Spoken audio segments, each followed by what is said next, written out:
I know that we're here today to celebrate the kickoff of our 200th anniversary, but before we begin, please join me in a moment of silence for those that lost their lives in the plane crash in Washington, D.C. last night.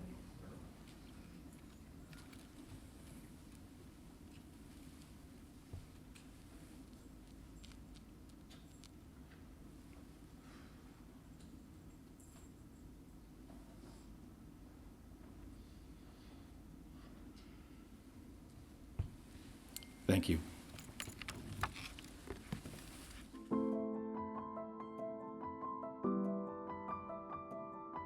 Understanding our past, understanding our culture, that helps us place ourselves in the present. The story of history isn't just a story of what happened a long time ago to a bunch of people who aren't alive anymore. It's a story of where we are today.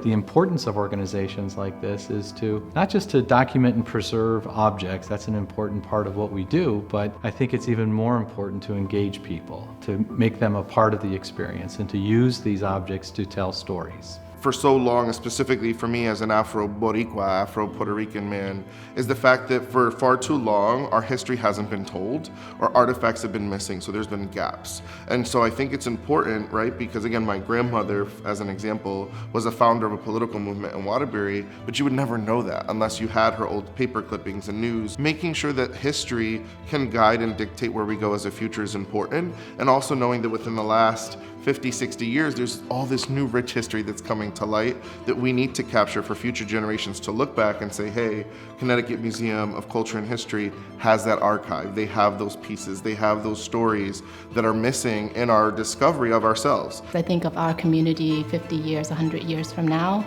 how do we know about us? And what are the clues that we can leave behind that help them understand the complexity of our experiences? I feel honored and humbled, first and foremost, to just speak and say gracias, mil gracias, which means thank you, 1,000 thanks to Connecticut Museum of History and Culture for exploring and creating a space for Latinos to feel like they have a home. I look forward to the next 200 years, right, and wanting to keep going with this history and these archival pieces, but also the continuation of Latinos and Boricuas from Hartford and throughout the whole state to feel like this is a home for history, for culture, to celebrate, to share. History and culture, right, are compasses in terms of where we've been, where we are going, and hopefully a way to help us shape the future. And for diverse communities to be reflected in this space is very significant. You need a place like the Connecticut Museum of Culture and History to keep that knowledge alive. And it's alive here in the collections, it's in the texts, it's in the archives, it's in the artifacts. That memory that anyone can access. When people walk out the doors, it's up to them to decide what the future is going to look like.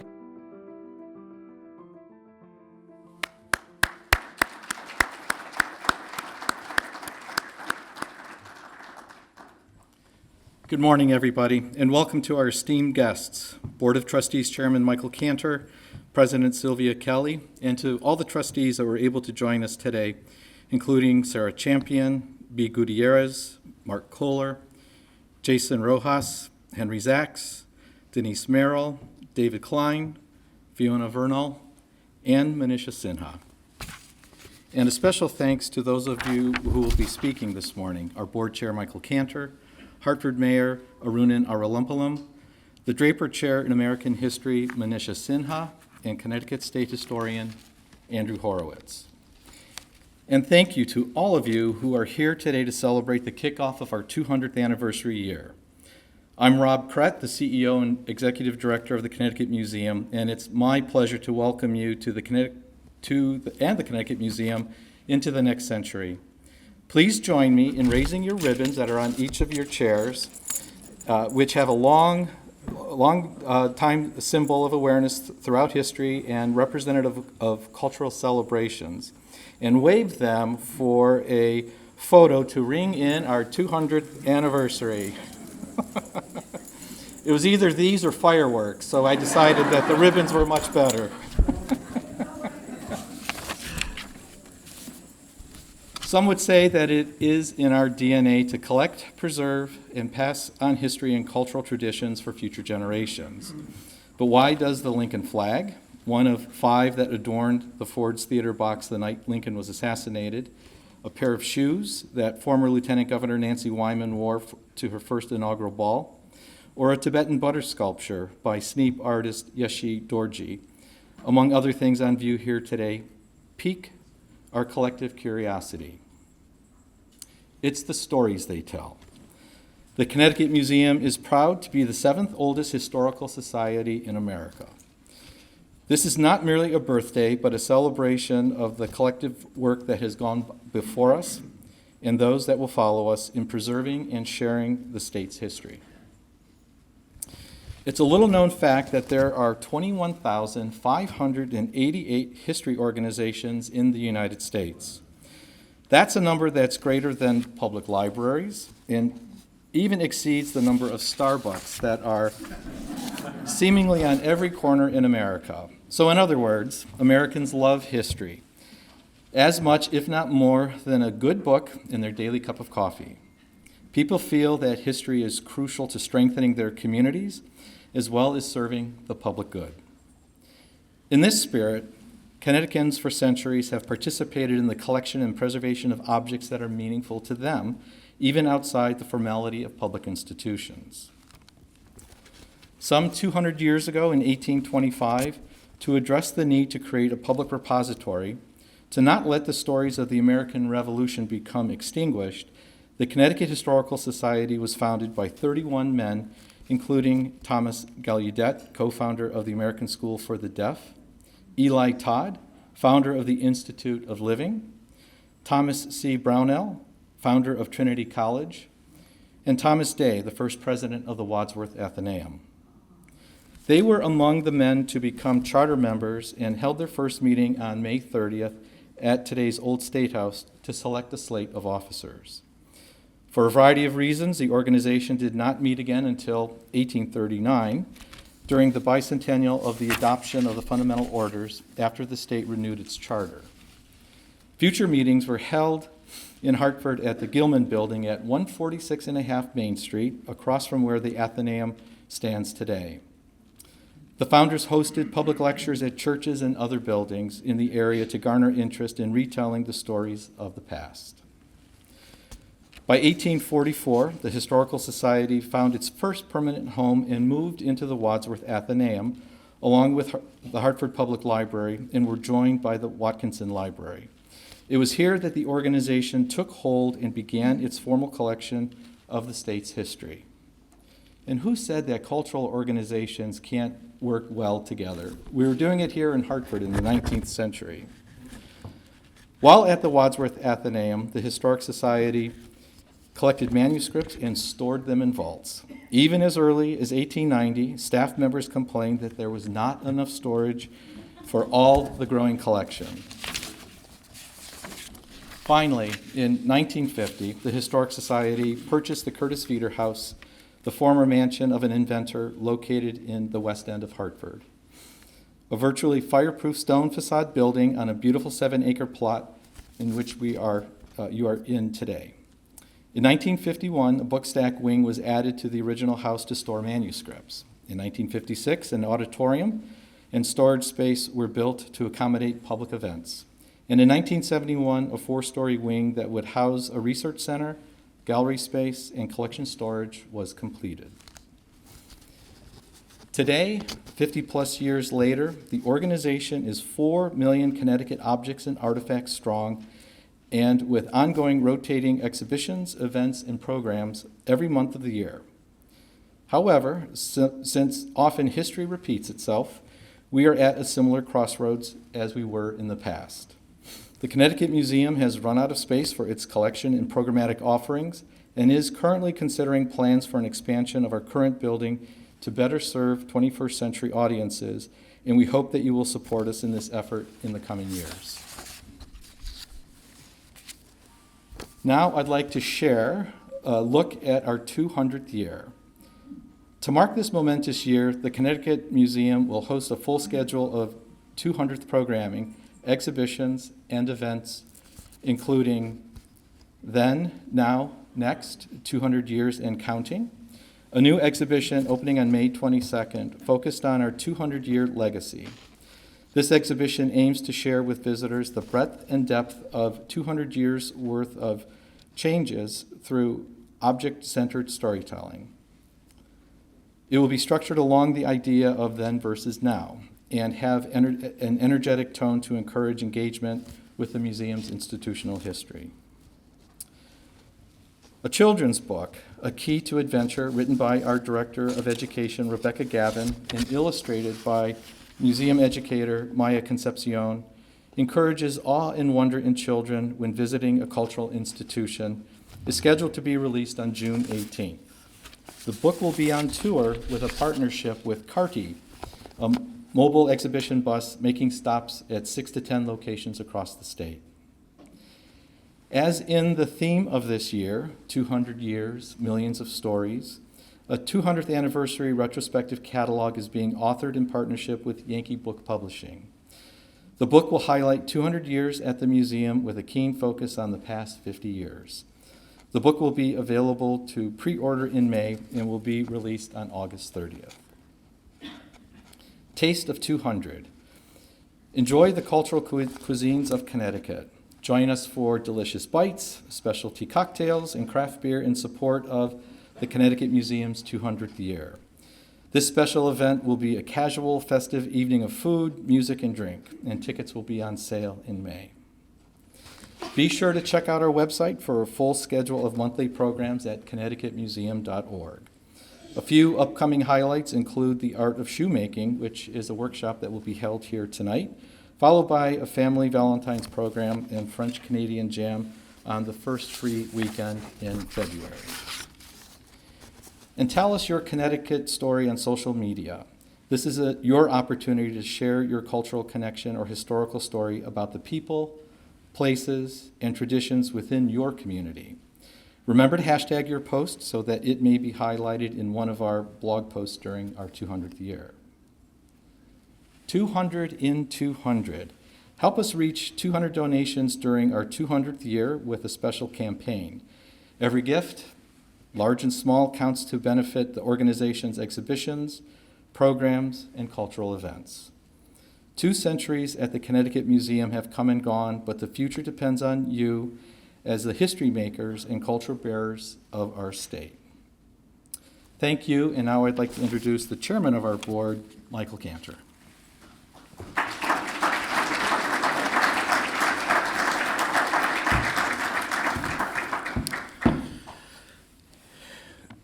Thank you, Rob. Wow, what a great showing. This makes us very excited about the obvious interest in our big anniversary here. Anyway, thank you, Rob. I'm pleased to have served as the chair of the Board of Trustees during a really dynamic time for the organization. Under the leadership of Rob Kret and Eileen Frank, a new strategic plan was adopted in 2020, including revised mission and vision statements. It was then that the organization began a bold shift to revitalize the institution to meet the desires of 21st century audiences. The Historical Society worked with stakeholders, community, and supporters across the state to better understand their interest for the future of the state's premier historical society. To reflect this shift in a very public manner, in June 2023, the Connecticut Historical Society changed its name to the Connecticut Museum of Culture and History. The name change marked the culmination of decades of work to keep one of the nation's oldest historical societies relevant, visitor-focused, and innovative. And just as an aside, we also got a really great logo that we love, and you know, you should buy a mug or something with the logo on it. And the other thing, and I just, again, as an aside, for years before I got involved with this organization, I would drive by this building and it said Connecticut Historical Society. I had no idea really what that meant, thought it was like some private thing. And this name change, I think, is so important to really show who we are, that we are a museum for the whole state and for everybody in the state, and also about the culture. It's not just history, but culture, and they're so intertwined. So we're really proud of the new name change and of the logo change. One desired outcome of the name change was that the museum's visitors, members, and donors would begin to recognize that the Connecticut Museum is more than a repository of archival materials, and it has been since its inception. The new name reflects the commitment to represent the fullness of the state of Connecticut. The museum is not only about looking to the past, it always worked actively with community members to offer opportunities for reflection on where American society has been and where we want to go. Again, it's a little aside here, as Eileen so often says, what we want to do in this museum is tell the stories of Connecticut residents, past, present, and future. So that's really what this name change also reflects. I am thrilled about all the opportunities this institution's 200th anniversary year presents to engage with our state's history and culture. I encourage you to visit the galleries, attend a program, and come to one of the organization's marquee events, including the upcoming Lunar New Year at Manchester Community College on February 22nd, and Dia de Muertos in October, to see and feel the energy and enthusiasm of the communities that we serve on a daily basis. And now it's my honor and privilege to introduce to you my friend, the mayor of Hartford, Arunan, and I'm going to say, Arunan, I can never say your last name, but just Arunan.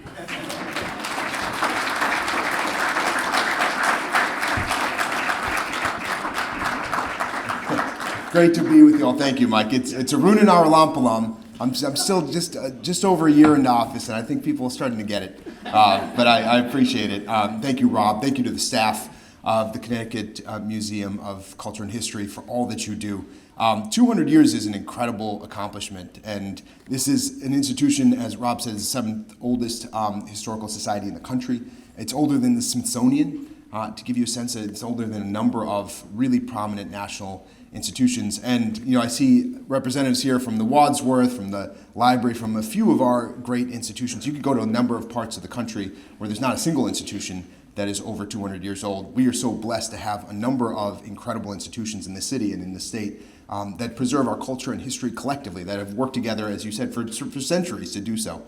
And this is such a landmark, a cornerstone of that work. And it's significant because Connecticut and the city of Hartford and the state of Connecticut had such an important and integral role in the story of America as this country developed, as we evolved as a nation. We were at the center point of so much of that history. But it's not just, the names you saw up on the board, Thomas Gallaudet, John Trumbull, who was involved in the organization of this institution. It's not the George Washingtons and Abraham Lincoln's alone. It is the diversity of perspectives, the stories that all of us bring, that so many diverse communities have brought, and that this institution has worked hard to understand, to preserve, to carry forward and tell the stories of, that help us to understand where we came from and where we're going. And I think that there's no more time that's been more important than right now. There may be no other time where it has been more true, the aphorism that those who fail to learn from history are doomed to repeat it. I mean, how many times have you seen in the last few weeks a news personality or a policymaker and thought to yourself, man, if that person could just take some time to reflect on our shared stories, take some time to reflect on our shared history, maybe they wouldn't be so callous and caustic in making the decisions about what our future look like. This work is so important at this time specifically, to understand, preserve, and bring together our culture and our history, to broaden the diversity of perspectives that in our understanding of that culture and history, and then to bridge, as Mike said, the past, the present, and the future. To understand that we have all evolved as a society as one in our collective stories and will continue to evolve as one, and that all of our collective stories are intertwined with each other. And the work that's done to display that in such an interactive way as young folks walk through here. I've been here for a Dia de los Muertos and celebration as individuals engage with that in such an engaging way.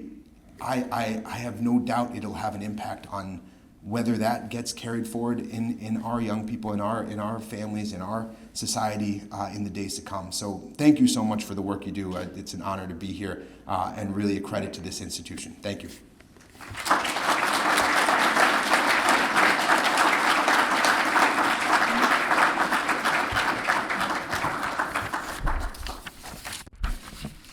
Thank you, Michael, and thank you, Arunan. I think by the thoughtful remarks that you just heard, we're really grateful for the leadership we have at the board level with our organization, and I think here in Hartford, we're very fortunate to have a mayor such as Arunan leading us as well. Thank you very much. And now we have a special treat for you all. I'd like to introduce two leading scholars in our state who will be in conversation about why culture and history matter today. Manisha Sinha is the James L. and Shirley A. Draper Chair in American History at the University of Connecticut and president of the Society for Historians of the Early American Republic. She was born in India and received her PhD from Columbia University, where her dissertation was nominated for a Bancroft Prize. Her latest book, The Rise and Fall of the Second American Republic, Reconstruction 1860 to 1920, and she is also the author of Counter-Revolution of Slavery, Politics and Ideology in Antebellum South Carolina. That book was named as one of the 10 best books on slavery in Politico and was recently featured in the New York Times 1619 Project. Her multiple award-winning second monograph, The Slave's Cause, A History of Abolition, was longlisted for the National Book Award for Nonfiction. It was named Editor's Choice in the New York Times Book Review, Book of the Week by the Times' Higher Education, to coincide with its UK publication, and one of 3 great history books in Bloomberg News. We're also very lucky to have Manisha serve as a member of our Board of Trustees. Andy Horowitz is an associate professor of history at the University of Connecticut and serves as the Connecticut State Historian. A scholar in modern U.S. history, his work is meant to help people think through problems that are often imagined to be without precedent. As a public historian, he works to support communities as they engage in acts of collective autobiography. His first book, Katrina, A History 1915 to 2015, won the Bancroft Prize, which is considered one of the most prestigious honors in the field of American history. Along with other academic scholarship, he has published essays in The Atlantic, Time, The Washington Post, Connecticut Explored, CT Insider, and the New York Times. Andy received his PhD from Yale University in 2014 and an MSL from Yale Law School in 2023. He was born and raised in New Haven, and we're delighted that the two are with us today. Please join me in welcoming Manisha and Andy.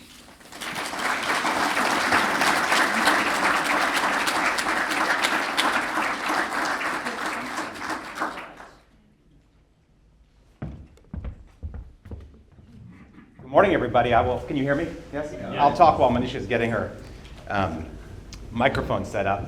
200 years is a really big deal, and I feel so privileged to be a part of it. There are not many institutions that are 200 years old.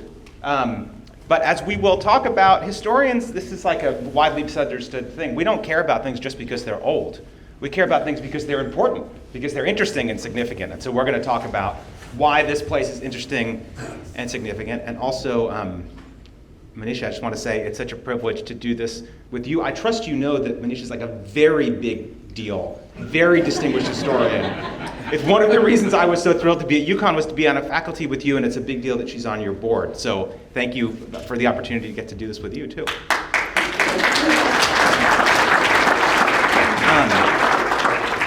We agreed that I would ask the first question, so this is why I'm talking here. But maybe just as a way to get started, you're the sort of person who probably had a lot of choices about what you could do with your life. Why did you decide to become a historian? What does that do for you?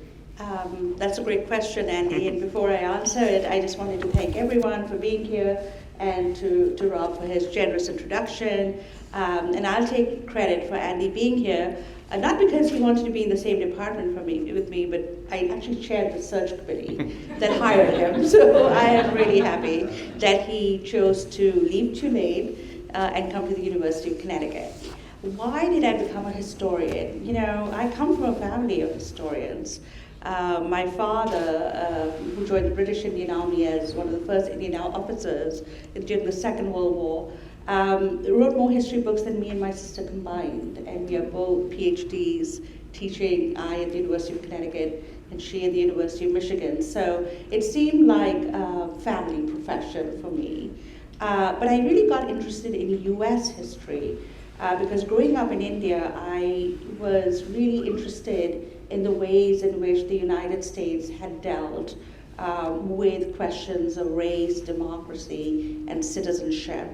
I literally grew up reading Dr. King and other sort of classics of the civil rights movement, and very influenced by the ways in which American civil rights activists, black and white, were so influenced by Mahatma Gandhi and his notion of nonviolent resistance. So that's the long story on how I became interested in US history, and now I guess I'm the first South Asian president of the Society for Historians of the Early American Republic, and I'm just thrilled that I'm at the same place in the same city that has a South Asian mayor. So that's really heartening.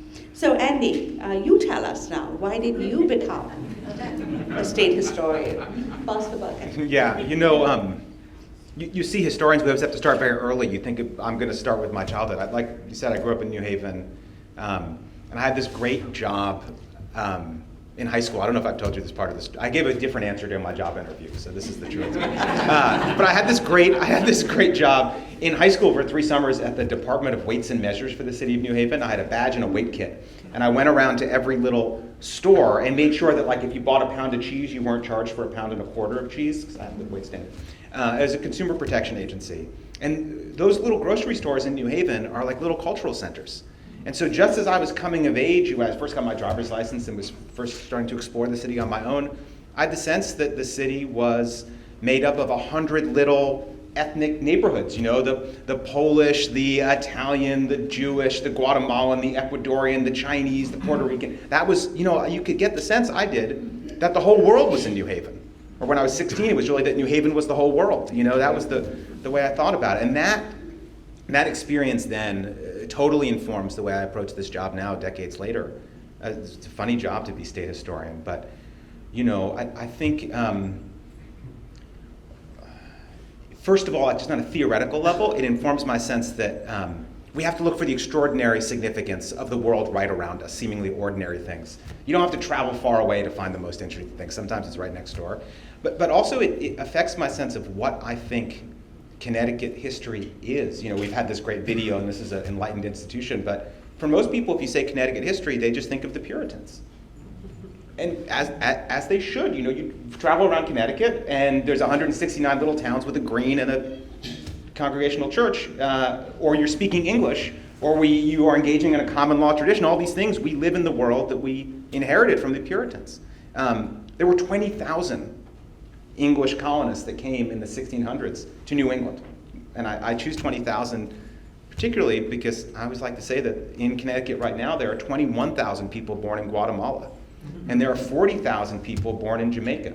There are more people who were born in Latin America and Connecticut today than were in Connecticut total population during the American Revolution.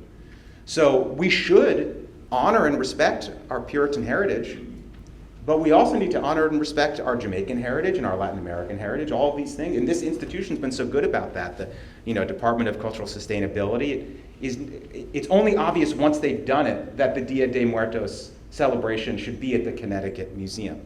And once you see it, then you can't unsee it. Of course it has to be that way, because their future is Connecticut's future, so their history is Connecticut's history. It's our history. I guess the last thing I'll say about being state historian is that I think that the goal is really to try to engage people in acts of collective autobiography, which means to try to tell a story about ourselves that we can see ourselves in, that's honest about our differences, but also helps us see ourselves as part of something called Connecticut, which is a strange thing. What does it mean to be Connecticut? We don't really know. We have to figure it out together. And it needs to include all of us. And I think this institution's so important and so enlightened in the way it approaches that question, which is why I'm really grateful to be here. Okay, I've talked long enough, but I've sort of implied why I think history is important, so I will put you on the spot with just that question served to you explicitly. Why does history matter? You gave us a sort of dodge on being a historian where you said, you inherited the mantle. But why does history matter, Manisha? So now you can see why we hired Andy as a state historian. I mean, just his commitment to telling that vast and complex and nuanced story that is American history, and that is also Connecticut's history. History matters. I'm a historian, so I'll always say that. But I think particularly in a republic like the United States, founded on notions of civic nationalism and republicanism, it really becomes important to understand our democracy and what are not just our rights, but our duties as citizens are. And I know that sounds rather old-fashioned. I actually kind of like the Puritans, too. After all, I'm a historian of abolition and American republicanism. I kind of like the Lord Protector, Oliver Cromwell, that is. So, I do think it is really important for our citizens today to be informed. I mean, a republic is as good as the virtue, not as in morality, but the political virtue of its citizens. And this civic ideal does not know any ethnic or national or gendered or other boundaries that we construct for ourselves sometimes and look at history in very kind of essentialist ways. I think we can understand American history, the history of the United States, as informing our present. And how often do we live with those legacies? When I became a historian, I didn't thought I would be speaking to a broader audience. But suddenly I was being called upon to talk about the 14th Amendment to the US Constitution. I just finished a book on Reconstruction. I was called upon to talk about the abolition movement and the central role that Black people, people of African descent, enslaved and free, played in that movement when President Obama or when Barack Obama was elected president. And so suddenly there was this sort of connection between our past and present. So history matters, whether we realize it or not. And I always tell my students that if you run for political office and a journalist asks you, what was the worst Supreme Court decision in US history, don't punt that question, know it. Tell them what it was. So for me, history is alive. It's not a dead thing. I love archives. I love to write history. But I really can see how those legacies inform our present. It's not a question of just the past repeating, in the present, which is commonly said, but how our very present is shaped by those legacies. And this goes not just for, long-time residents or people who could trace their lineage perhaps to the Mayflower, but also to our new residents at Connecticut. I think it's so important, for instance, to draw those connections between culture and history that the president of our board, Michael Cantor, just talked about. There is a display of this Tibetan butter sculpture, and when I looked at it, the first thing that I thought of, and I'm very familiar with the Tibetan system of Buddhism, being from India originally, but the first thing it reminded me was that mammoth cheese that a Massachusetts farmer made and sent to President Jefferson on his inauguration. So it's not so, those worlds are not as apart as we think that they are. They're in fact interconnected, and I think it's our job as historians to draw those out, those connections that are so vital for a democracy. It's amazing when you do that, when you put the butter sculpture up against the cheese, because it shows both that you have to have the facts at your disposal. If you didn't know about the Massachusetts cheese, you couldn't make that argument. So the fact helps you make the argument, but then you need the historian, the curator, the exhibition to make the case. But that makes me want to ask you to do some other close readings. And I'm staring here, when you're giving your quite moving elegy for a kind of civic virtue. It's pretty Lincolnian, I want to say. And there's the flag that was hanging behind Lincoln when he was shot. So I wonder, when you see that flag or somewhere else in the museum, you have this incredible loyalist red coat. I'm thinking about these sort of great, high political moments in our history. When you see those objects, what goes through your mind as a historian of that period? So much, and I think I'll have to restrict myself. I think when I look at that flag, and the fact that it was at Ford's Theater when President Lincoln was assassinated by a Confederate sympathizing actor, John Wilkes Booth, I get moved. I'm one of those historians who actually gets moved when you see history represented in popular culture. The movie Lincoln, for instance, was, a little hagiographic, but it moved me to tears virtually right up to the end. And I'm all for people, remembering history and commemorating it in popular culture. But what really irritated me about that movie was it showed Connecticut, the first state called, voting against the 13th Amendment, abolishing slavery. And I'm like, oh my God, everyone in Connecticut, those people who voted for abolition proudly, the first state, is probably rolling their grave, as probably was Lincoln too. So when I look at that object and you think of the assassination of President Abraham Lincoln, arguably the greatest president, one of the greatest presidents, he's always ranked number one. I'm one of those historians who gets called upon to rank presidents. So it used to be a toss-up between Washington and Lincoln. Now it's like Lincoln's winning, hands down. As a Civil War historian, I'm quite happy about that. But it really moves me. I'm going to be talking at the Ford's Theater at a Lincoln symposium. I think about another object that I saw at the Ford Museum. This is Henry Ford's museum in Michigan, which was the chair in which President Lincoln was assassinated. And it's a red velvet chair, and it still has his blood stain on it. And it's just like, yeah. The reason why these objects mean so much to me is because I think President Lincoln, who was the first American president to publicly endorse black citizenship before his death, in fact, his assassin heard that speech, and he said, now I will put him through. Not because he was, quote, the great emancipator, but because he had endorsed black political and civic equality. And I really think Lincoln and the flag for me represents the rebirth of the American Republic, what I call the Second American Republic, what had become by the 1850s a slaveholders' republic, into one that would be based on interracial democracy. So it means all those things for me. And I'm sure people looking at it would not think of that, but I think it's important to think about how the American Republic has rejuvenated itself and met its most formidable crises successfully in the past. It's a lesson that all citizens, I think, black and white, men and women, people from different origins, can hold on to. The Redcoat, now that's interesting, I didn't realize 20% of Connecticut's population was loyalists. They were Tories. We've never agreed on that. Yeah, like 20%, that's quite a bit for a New England state.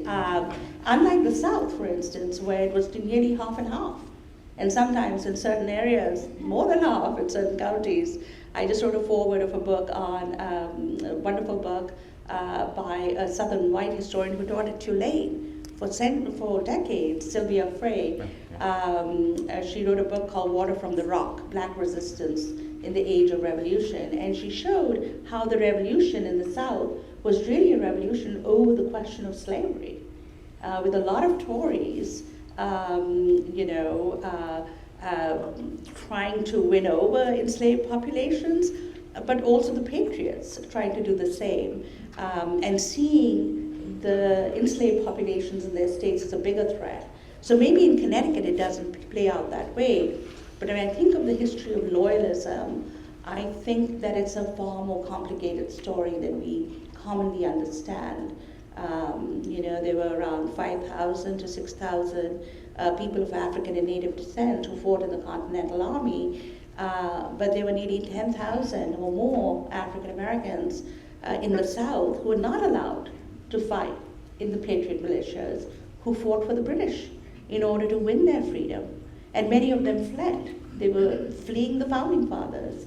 So even the history of loyalism in this country is more complicated than we commonly understand it. The last thing that I would say in terms of looking at the history of the American Revolution, the history of the Civil War, is that we are very adept at replacing one simple narrative with another one. So the older notion of American exceptionalism, that somehow American democracy had progressed in an unproblematic way, in a linear way, we just included all the people who had been excluded along the way, has been replaced by another very simple narrative, that somehow the history of the United States is always one of exclusion and unremitting racism. And I always tell my students that's not true. There were always people, even during the revolution, my abolitionists, who were fighting the good fight. And so I really think it's important for people to realize that we look at American history as a contest of ideas and forces, and let people decide what they want to do with their commitments today. So when I look at these objects, I look at the big, complex, nuanced history, wonderful history that I have a passion for, that is the history of the United States. So, Andy, I love the fact that I will ask you this question, because here I am, the woman, the non-white woman, with the male historian. But I want to ask you what you thought about when you looked at Mary Ledier's shoes from the 18th century. Right? Yeah, the ones that were up there, they were up in the first slide. Yeah.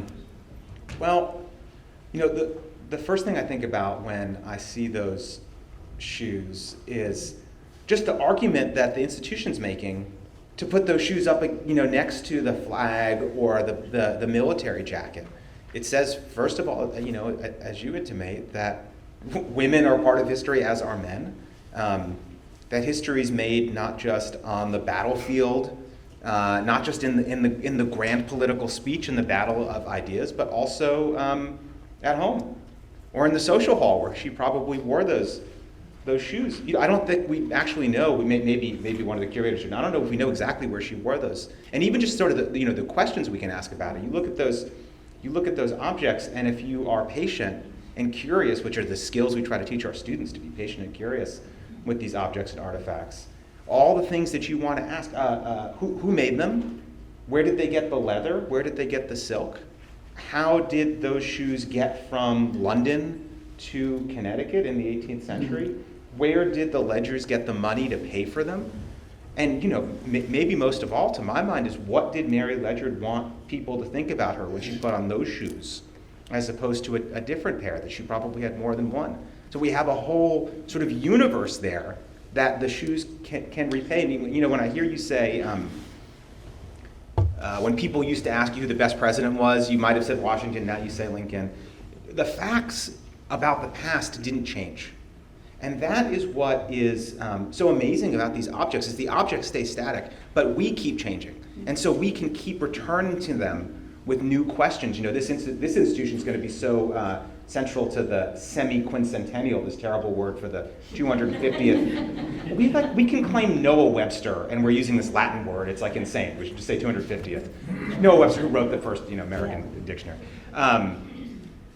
But so the questions that we're going to ask next year about the nation's founding are different from the questions that people asked 50 years ago during the bicentennial, as they should be, because we are not them. And we have new concerns, and so Washington and Lincoln look different to you now from the vantage point of the present. And I think what's so precious about, what did you say, the 4 million objects that are in this institution, like 3.5 million documents, and 300,000 photographs, and 40,000 things like shoes, is not really what they've taught us already, but what they might tell us in the future. That's the history, as you know, is like this inexhaustible storehouse of knowledge and wisdom, if we keep looking. And then the one other thing I want to say, just when I hear you talking about being moved to tears when you see some of these objects, it reminds me just of the cliche, if you'll forgive it, about don't judge a person till you've walked a mile in their shoes. We historians want to see the world through other people's eyes. I say that our most important tool and our highest aspiration is empathy, is to understand what's at stake for somebody else. And empathy, of course, is not just a historian's tool and aspiration. It's fundamental to a humane society. And so, all those things can, I think, even the seemingly lowliest object can repay those kind of thoughts and that care. Yeah, I think that's great. I just love the way in which you tell us how we can look at an object and we can unpack a broader story, a broader narrative, a broader history, right? I'm looking at those shoes, I'm looking at that dress worn by the wife of a gentleman who was part of the Wide Awake clubs that elected Lincoln. They were wide awake to the slave power ruining American republicanism. So I also think that looking at these objects brings people who may not be represented in the archives that well, right? Women's history, that's a relatively new subfield. Immigrant history, labor history, African American history. I mean, it's not as if we are replacing one history by another. We are just making it fuller, richer, and more complex. And in fact, if you do not understand those histories in relationship to one another, right, you don't get that history. What's the history of freedom without the history of slavery? It doesn't make any sense. Exactly. Or the contests between the two, right? And so I really like the fact that you paid so much attention to, what this woman in the 18th century wearing what I imagine would be a luxury item then, what that represents in terms of its makeup. I remember when I was actually studying the history of slavery, you talked about empathy. I have to confess, I read everything that slaveholders said and did in defense of slavery, and I found it really difficult to be empathetic towards them, especially after reading their words. But they kept talking about these rough cottons that they would use for slave clothing. And these rough cottons would actually sometimes tear the skin of young children because it was so rough and cheap. And they kept calling it Osnaburgs. And I'm like, what is an Osnaburg? I'm from India that had an old textile tradition. I've never heard of this term. My husband's German, and once we were in this town in Germany called Osnabrück, and they imported rough cotton to the South, especially for slave clothing, and the light bulb went off. So we think of these histories, the history of enslavement or republicanism aside, but these objects, as you said, can tell us so much. So you already touched on this a lot, Andy, and I think I really appreciate the way in which you look at Connecticut's history, especially on the eve of the semi-quincentennial, when we should not be talking about either celebratory or completely derogatory vision. I mean, I think both are simple and actually not entirely true. They don't capture contestation, debates, and different visions of freedom and democracy in this country. So what would an institution like this, the Connecticut Museum of Culture and History, mean to you, keeping in mind the ways in which we are conceiving of history today?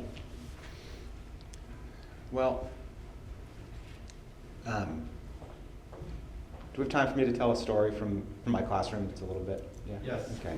I'll tell a story from. Yeah. I can't tell what. I don't know what year it is. Looking at these things, I don't know what time it is. I think I'm drunk and it's 1770. Okay, good. I think I'm drunk and it's 1770 or something.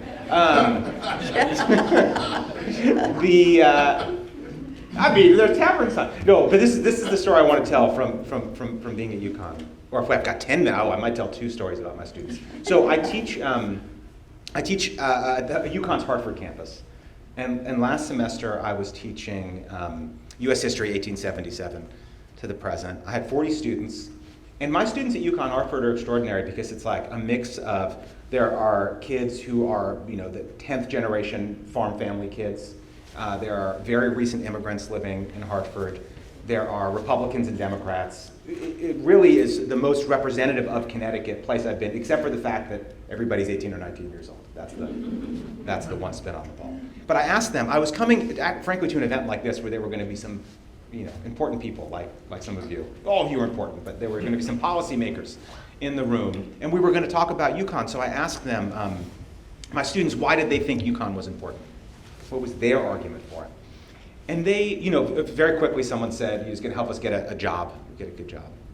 And someone else said, along the lines of what you were saying before, about the importance of being informed citizens in a democracy or being productive members of society. Talked about that. And then there was kind of a third conversation that basically said everybody deserves to read some history, to have a chance to read some poetry, to study art or learn a foreign language. That it shouldn't just be the kids who are privileged enough to go to Yale, shouldn't be the only 18-year-olds in Connecticut who get to read poetry or read history. So then we voted on those three, the sort of economic, the social, and the intellectual, we'll call it. And I don't know if you'll be surprised or not, but the vote about what was the most important one, what was the one to go to war with if I had my minute with the governor or whatever. There was one vote for jobs. There were like 3 votes for citizenship. And then there were 30-odd votes for expanding your mind, learning something interesting. And I think that's because our phones force feed us these little disjointed sound bites. And we're left hungry for something more substantive. So that's one thing. By way of preamble, I'm going to talk about the institution, but just by way of preamble, because now I realize I have 7 more minutes. So here's one other story, also from my class. Heavier, I have to admit. But I asked, this was right before the election, same group of students, and I just was sort of curious, we had a couple minutes, what they thought the candidates should be talking about in the election. What did they think were the most important issues facing the United States? And very quickly, they said school shootings. This is the generation that grew up with the lockdown drills. And then one student sort of said, well, school shootings, yes, and guns, yes, but that's really a symptom of a kind of mental health crisis in America. And then someone else pushed back and said, no, it's not about mental illness. It's that people don't talk to each other. We don't know each other. I had a student very movingly say, I don't have that many friends. I don't know that many people. People sort of nodded in agreement in the classroom. And so our digital existence has this beautiful effect, honestly beautiful, of connecting us to the whole world. But in doing so, it can perversely disconnect us from the people and places closest to us. So, when I think about what this institution needs to do or why it matters, those sorts of things, I just think about how, honestly, precious few organizations, institutions are even attempting to do what this one does, which is to stand between us and the abyss of anonymous lives in meaningless places. To try to make the claim that that we matter, that we have a usable. I have to quote Van Wyck Brooks because he's from Bridgewater, Connecticut. For historians, this phrase, the usable past, is a very important set of words. A usable past, an understanding of history that you can construct a kind of humane future out of. And that's what this place is trying to do with everything it does. The exhibitions, the public programs, the collections, the work with school groups, the work with community groups, all of those things added together are trying to bring us together by telling a story about us as Connecticut, bring us together physically in a room like this to hear the story together, experience it together, maybe argue about it, maybe disagree, maybe change your mind. A very rare thing, I fear, but maybe change your mind. So it's trying to make your life more interesting, is what it needs to do, by deepening your understanding of where you live. And it's trying to make your life more important by arguing that the places you live are worth knowing about and worth caring about. And the truth is, it needs to be said that if we don't do it, if this institution doesn't do it, if we don't do it, no one else is going to. New York's not going to do Connecticut history. Washington's not going to do Connecticut history. So if we say that this institution is unimportant, we're announcing that we think that we are unimportant. This is the institution. And it's not just, I want to say, it's not just this place. There's a small cadre of very important humanities institutions in Connecticut. Museums, historical societies, libraries, public schools. I'm proud that UCONN is key in this coalition, but there's not that many of us. And here we are, these are the institutions that treasure our shoes, that collect our photographs, that document our stories, and no one else is going to do it. And I think in doing all those things and sort of holding on to those precious objects and memories, these institutions elevate us and the places we live into that grand narrative of history you're talking about. Those fights about rights and responsibilities and citizenship and national, all those things It brings us up into that universe. But it also brings that history down to earth and says, who makes history? People more or less like us in the places that we live. And so I think, what this institution is doing that is so essential and needs to keep doing is it's making, with everything it does, all these choices, making the case that we matter. And we do. So that's what I think about when I think about the Connecticut Museum. Well, that was said so wonderfully, because I do think what's so unique and wonderful about this museum in particular, I know there are many other institutions in Connecticut, but this one in particular that just spoke to me personally at a level that few other places, have had. I mean, I'm a fellow at the Massachusetts Historical Society, I presented the New York Historical Society, but what's so unique about the Connecticut Museum and what spoke to me so well here was not only my interest in history, but they were having these community festivals showing Tamilian and South Indian dance and food, and I was like, that's me. And there's that visceral connection that people today would make with the museum immediately. And so I'm in the boards and councils of many of these other societies, but it's really the Connecticut Museum that does that dual function of not just preserving our history and making those connections with the present, but actually engaging our communities. And Andy's completely right. That's where citizenship begins. Your communities, your states. I study abolition, right? And they had a wonderful exhibition, the Wide Awake exhibition, and it shows you that in a democracy, in a republic, ordinary citizens make history. Do you have enough? Not just the monarchs. Do you have enough right? Tocqueville memorized to give us a good phrase about the importance of secondary institution? Yeah. I have my beef with him. Oh, okay, too. sorry, it's the wrong reference. I tend to be, you probably would have thought I'm a Jacobin. Yeah. But, what I really liked about the Wide Awake exhibition at this museum was to bring out what ordinary citizens can do. And that's what I talked about in my book on abolition. These are enslaved people, free black people who did not have the right to vote in Connecticut. I mean, Connecticut takes away the right to vote. The only New England state to do that. Well, Rhode Island didn't give them either. But Connecticut actually takes away the right to vote from black men. The Revolutionary era, they were a little more enlightened than people in the mid-19th century. So it really disrupts our students' notion of this kind of linear history. But here, ordinary men, women, black and white, fighting for the right to vote in this state, who eventually make that bigger history. And where can you get that story? In the exhibition at the Connecticut Museum.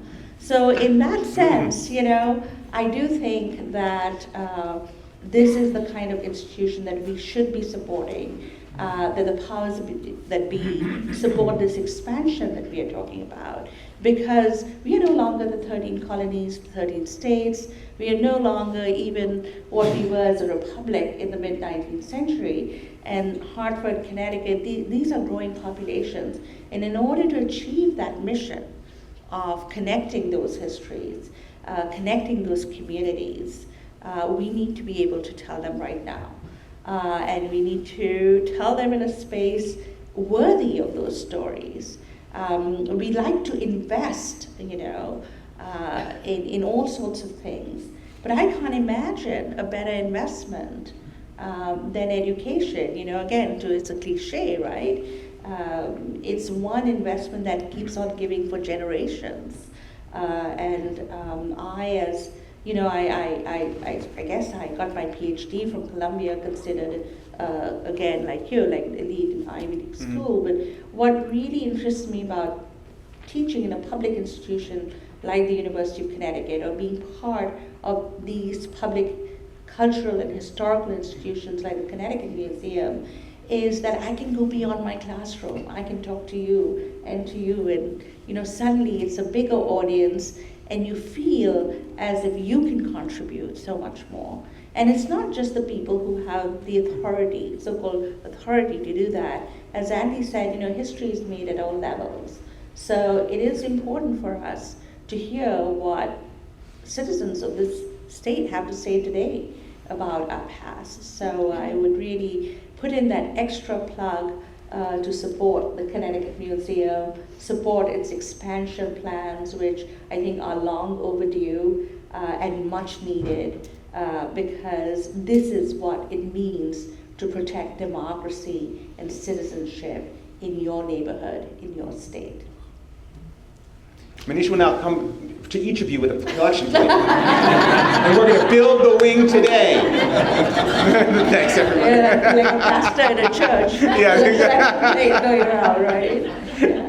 I think we're getting We the used to do yeah. that in abolitionist meetings. The abolitionists would go out and give them a big talk, and then they would pass around. Well, that's the thing, but even all the, not to steal the last word, which was right, but these, all of these, the signs and the shoes and all these, like, they can seem like trivial stories, and deployed inexpertly, they are just trivial. But even saying this is how the abolitionists managed to create a movement that transformed the world as they passed the hat at the end of the meeting, these are survival strategies, and we need them now more than ever. So I'm so grateful this institution is safeguarding them. Okay. Thank you. Thank you.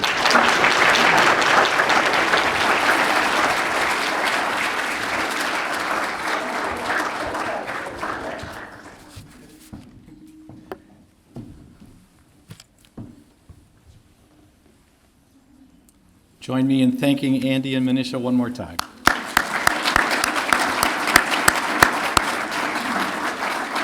Now, Andy, you don't have to worry about getting the last word because I get to. I'll come back. In closing, I just wanted to make a couple of comments. And I was jotting some notes as the two of you were speaking, and some of the things that occurred to me is how much organizations like this reflect humanity.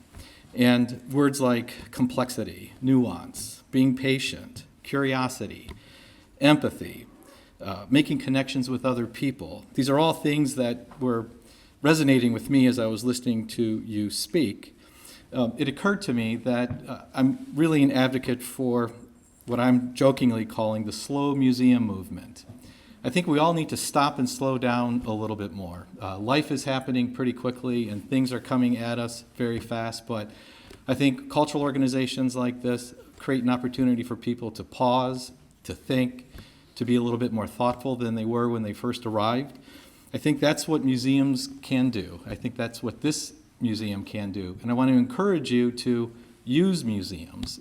Come and use the collections, come and use the opportunities to participate with public programs, not just the Connecticut Museum, but as Andy said, there's a host of other cultural institutions in Connecticut that I think really deserve your time and attention.